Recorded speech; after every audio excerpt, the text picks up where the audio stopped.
Backdrop for the 1999 European Figure Skating Championships. I'm Bob Varsha along with Judy Blumberg and Christopher Bowman.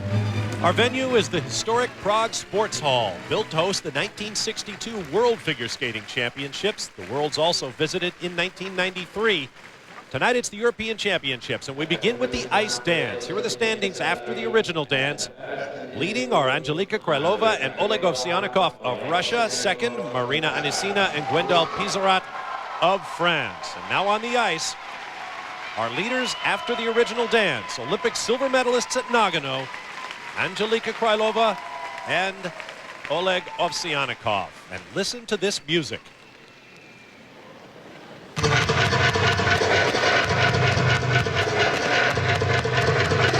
Departure this music is from the pieces that Krylova, Ovsyannikov have done in the past. They've done Masquerade Waltz, and last year it was Carmen. What's wild is that this piece reminds me of the piece that the Duchesnes of France did in the 1988 Olympics in Calgary. It created a lot of controversy, and in fact, these costumes in that starting position reminded me of that piece.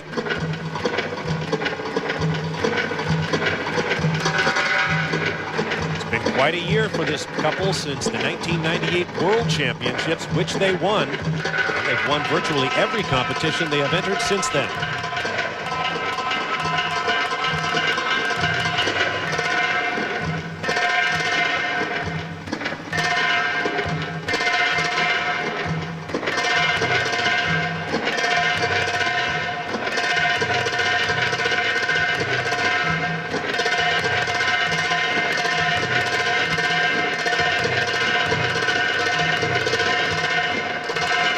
This year, there are requirements such as a step sequence with various holds.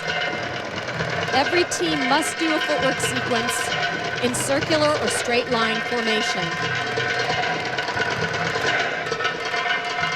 We also have a new judging system in place. This is the first major international championship using the new one-by-one scoring system. We'll talk more about that later.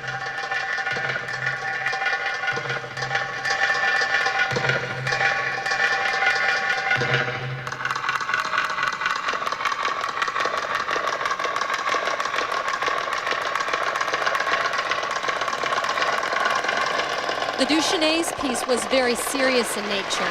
It was a fight for their lives. This isn't so serious, but it is very similar to me in the feeling with the music and the costumes. Judy, it is great dance art, but as I remember Isabel and Paul's number, there was a lot more emphasis placed on his physicality. I don't see that coming from him right now. What do you think about that? Well, when Isabel and Paul skated, Paul was given a lot of the difficulty. He did some of the more adventurous moves, and I find they're doing a lot more two-foot skating, and not that much difficulty is incorporated into the choreography. It moves well, but these are the kind of steps you can move out on. I think they're both incredible skaters, and I think that's something they should look at before they take this program to the Worlds.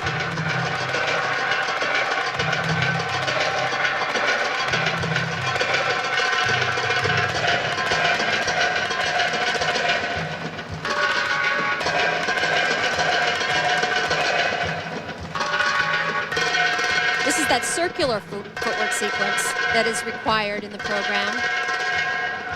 They'll change in various dance holds.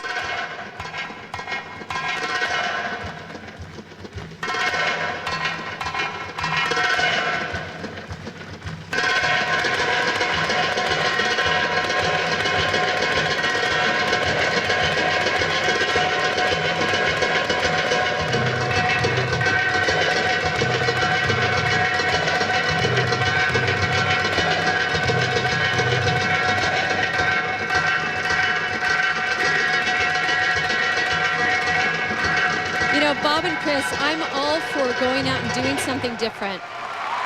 However, I'm not sure this cuts it this year as far as their style. It is different.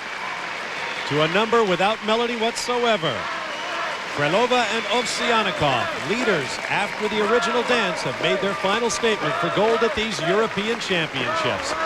One of 6 teams brought here by 1980 Olympic champions and now coaches Natalia Linichuk and Gennady Karponosov.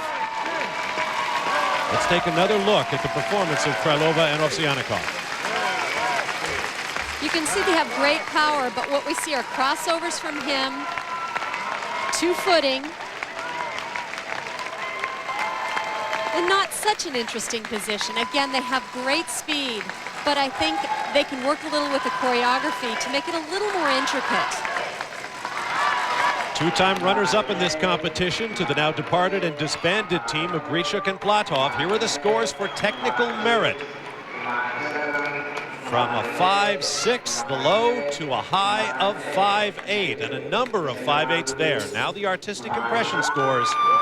From a low of 5.7 from the Ukrainian judge to a high of 5.9. And when the other couples have skated, these scores will be compared by judge.